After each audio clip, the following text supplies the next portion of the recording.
nga tannalwala wiiki yennyini. Even before he fell sick, n'aŋŋamba nkusaba ongulireyo ekibumba he said that buy for me liver kubanga nsobola okuvaako leero because I can live oba now enkya. or tomorrow. Pastor Grace Sechanze era nga ye nnamwandu w'omugenzi Raymond Sechanze eyatuva ku maaso mu January. Olunaku olwaleero akyaddeko wali eri emoto ekitintale ya kitintale Christian Fellowship ewa Pastor Kamya era nga mu sermon eyaleero atubuulidde obulamu obwasembayo obw'omugenzi Raymond Sechanze. Ono atugambye nti yalina n'eddakiika nga 3 ng'asabira omwami we olwo ng'omwami amaze okufa. Yatwala eddakiika 3 ng'amusabira kuba yalina okukkiriza nti oba oli awaana dda. Naye Mukama Katonda bambi yali amaze ossalawo era yali amugye mu bulamu bw'ensi eno nga takyalina kyasobola kuzza. Bw'atyo era n'amala n'akkiriza nti kituufu omwami wange agenze. Bingi byayogedde ku mugenzi, obulamu obwo bwasembayo. Mugenzi yali akola ebintu eby'enjawulo byali takolanga before, yabikola because oba oliawo Katonda yayogera naye n'amugamba nti akaseera kaako kuva mu nsi eno katuuse. Bino n'ebirala bingi omukyalo ono byatunyumiriza wali eri ekitintale ng'era we nkugambye era nkusaba onzikirize mbeere nga nkuwa samoni yonna oba obujulizi buno because buno bujulizi kuba kwebaza jjukira woofiirwa still olina okwebaza Katonda olw'obulamu bw'omuntu oyo bw'aba amuwadde okubeera nga mulamu. So ebyo n'ebirala bingi bye bibadde wali eri ekitintale era nzikiriza mbikuwe naawe obeere ng'obyerabirako. Guma tofaayo sembera wano maama. Abooluganda Mukama waffe yeebazibwe. Amen. Nsanyuse nnyo okubalaba. I'm happy to see you. Simanyi wentandika kwogera. I don't know how I can start to speak, naye neebaza Mukama but I want to thank the Lord olw'ekiseera for the time, kye yatuwa okubeera ne musumba. for the time God gave us to be with the pastor. Nkyebaliza nnyo Mukama. I want to thank the Lord so much. Ekyamazima sitoma. I don't regret. Sitoma. I do not Naye regret, musiima Mukama. but I appreciate God. Mwebaliza ddala n'omutima gwange gwonna. I want to thank him with all my heart Kubanga because yankola bulungi teyankola bubi. he did me well, he did do bad to me. Era neebaza Katonda. And I want to thank the Lord. Kubanga bwe nali sinnafumbirwa. Before I got married, Namusaba Mukama ne mugamba nkwegayiridde mpa omusajja ananjagala nga bwendi. I told him, God, give me the man who will love me the way I am. Saali mulungi Grace. I was not so good, Grace, Naye Raymond yanjagala nga bwe nali. but Raymond loved me the way I am. Era nkyebaliza Katonda. And I thank the Lord for Era that. nsiima Katonda eri abasinga abali eyo. I appreciate God. Saba On Mukama behalf of the singles, pray to God. akuwa omuntu He gives you a person anaakwagala nga bw'oli. who will love you the way you are. Ekyokubiri, Number 2, neebaza Katonda I want to thank God okuviira ddala emutundu gye yava from Mutunde, where he came paka from, mu kifo kino up to here, wabadde where ate he was. n'avaawo Then afterwards he left. n'adda Seeta. He went to Seta. Nkyebaliza Katonda olw'abasumba I bonna. thank God so much for all the pastors. Bonna okuviira ddala ku ntandikwa gye yali kubanga From the beginning, baamuleranga bw'ali. they nurtured him the way he was. Obujulizi mwabuulira abaaliyo. You had the testimony, those of you who were there. Weewaawo naye Mukama n'agenda ng'amukuza mpola mpola And mpola. the Lord went on, upgrading him bit by bit. Neebaza Katonda ku lw'abasumba bange mu kifo kino. I want to thank God so much over my pastors. Mbeebaliza ddala I want to n'omutima thank gwange you with gwonna. all my heart. Mwatwagala. You loved us. Bingi Raymond bye yayitamu nga tuli mu kifo kino. Many things he went through when he was, Omugongo gwe Displaced. gwakutukako.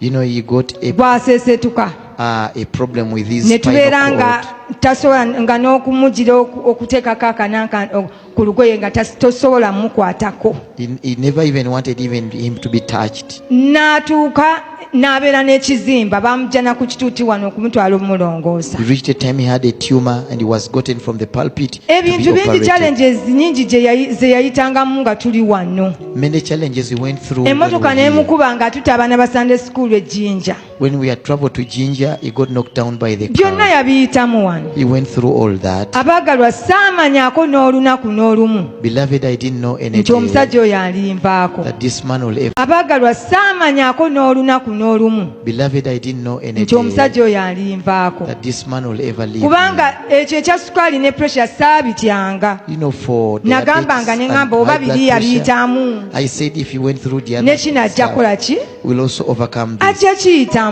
We will overcome it. Era nze n'okufa And even death, sakkiriza. I did not believe. Natwala eddakiika zange nga 3 abasawo ne banviira I took n'ensaba like essaala some yange 30 eddakiika 3 I prayed 30 n'ensigala minutes. mu kalumu eddakiika 3 I stayed nga bwe 30 nneekejja bwe minutes mugamba golokoka telling him that rise naye up, nga takola ki but he was not rising. tabaawo nga nze sikkiriza nti mufu I was not believing that he's dead. kubanga agenda mu kasirise He went in a silent mu mode. kasirise nga tetumanyi In a silent mode when we twagenda didn't know. kudda ngulu nga ye yamaze dda By the okola time we ki realized he had gone okuva mu mubiri gwe from his body. bwe namala okumanya nti agenze eddakiika zange 3 bwe zaggwako After nga liganye minutes when things had kubanga failed, baatugambanga osobola okusaba nadda engulu it used to tell us that kati you can nange pray. neegezaamu ekyamazima And even me, mbawa I tried. ekyamazima ekyaliwo I'm giving you what? kubanga nabiryanga nti abantu basaba ne bakola ki Pray, people pray and people kati nange resurrect. eddakiika ze Even me, my 30 minutes, nazitwalawo mu ddwaliro I spent 30. saatya muntu yenna nga sikyaliko Not even fearing kyokanyapulira who is hearing me. abasawo ne banviira You know, the nentwala doctors eddakiika did. zange 3 I spent 30 minutes nempita and I naye prayed, teyadda but he didn't get back. kati neneebaza Then afterwards I gave neŋŋamba thanks. nkwebaza mukama And I said, God, I thank kubanga you omututte because you have taken him. amiina bw'atyo n'agenda And that is how we went. bannange nsiimanyi abasumba mu kifo kino I want to thank the okuviira pastors of ddala this nga place. tuli mu eddwaliro Right away from the musumba nga hospital. bw'ayogedde Just like Pastor said, ekyamazima yabeerawo the truth he was there. ekyamazima mbabuulira abagalwa I'm telling you, musumba beloved, yayagalwa Raymond Pastor Kamya loved okuva Pastor mu Raymond. byonna bye twajjanga tuyitamu From all what we went challenges through. nnyingi ze twajjanga Many tuyitamu challenges we went through, yayimiriranga he used to stand. abaagalwa nze nzikirizanga For me, I believe mukama ye yatwala omusajja ono it is God who took him. testimonies nazimubuulira abantu ze I baŋŋambanga used to tell him the testimony. n'ekiku kyaki And even yabagambanga nze essaawa yonna siriiwo He mukole used kye to tell us mukola that I'm not mangu here. Do whatever you are doing very fast. yabagambanga mukole kye mukola mangu He used kubanga to tell them siriiwo that I am not going to be present. n'abagamba mbalaze kiri I've showed you mbalaze A, kiri I've showed you mbalaze B, kiri and I've showed you nze D. siriiwo I'm not going ne to be bwe mba nga present. siriiwo Even when I'm not obuweereza present, buno bulina okugenda mu I maaso want the ministry to go on. bw'atyo bwe And yabyogeranga that is how we used to say era ne so. mu kiseera ekisembayo And even in the last hour, yayogeranga n'abaweereza he spoke with the minister n'abagambanga and he used to tell them, muli wano you are here, mukyanafuwa you are becoming weak, naye nze but mbalaze kye mbakoze I've eki showed you what I've showed kye you. mbalaze What I've n'abaana be yayogeranga nabo And even used to speak to the n'abagamba children. nze And used to tell them, mbawadde fiisi I've given you school oba fees. osoma soma Whether you are studying, oba study. tosoma If you're not studying, gwomanyi it is up to you. naye nze nkoze eki But for me, nkoze nga tannalwala wiiki yennyini even before he fell sick, naŋŋamba nkusaba ongulireyo ekibumba he said that buy for me liver kubanga nsobola okuvaako leero because I can live Oba now enkya. or tomorrow. ne ndowooza asaaga And I thought he was naye joking. nalina omwana bright ne mugaba bright genda I was okulya with taata Bright. w'ekibumba Go buy for your father liver. n'agenda n'akigula He went n'akireeta and bought it. n'aŋŋamba weebale And he said, thank you. kati nze kyensuubira mu mutima gwe For me, what I thought in his newankubadde ffe heart, tetwamanyanga how much we didn't know. ayinza okuba nga yawuliranga naye nga tamanyi ssaawa ki He used to feel that he's about to go, but not on the Amina. right hour. kati byonna mbyebaliza mukama All I want to thank God. bannange mbeebaza kyaki I want to ya thank the kitintale church of Chitintale Christian Fellowship. mwatwagala You loved us. mwatwagala ne mutindiga olugendo olwo lwonna ogenda kyotera Kakuto. kakuuto You traveled with us to ne Kakuto. mugenda eyo You went there. bannange tusiima We appreciate. tusiimira ddala nnyo We appreciate so much. So much. siina bingi byakwogera I bannange don't have much to naye say. nzize kwebaza mukama But I've come to say thank olw'obulamu you, bwe Lord, yamutuwa for the life he gave us, Pastor Raymond. mwebaza I thank the Lord. era sirina kirala kye nsobola okugamba And I don't have what to nensaba say abasumba more. bange bongere okutusabira Pastor, pray for us.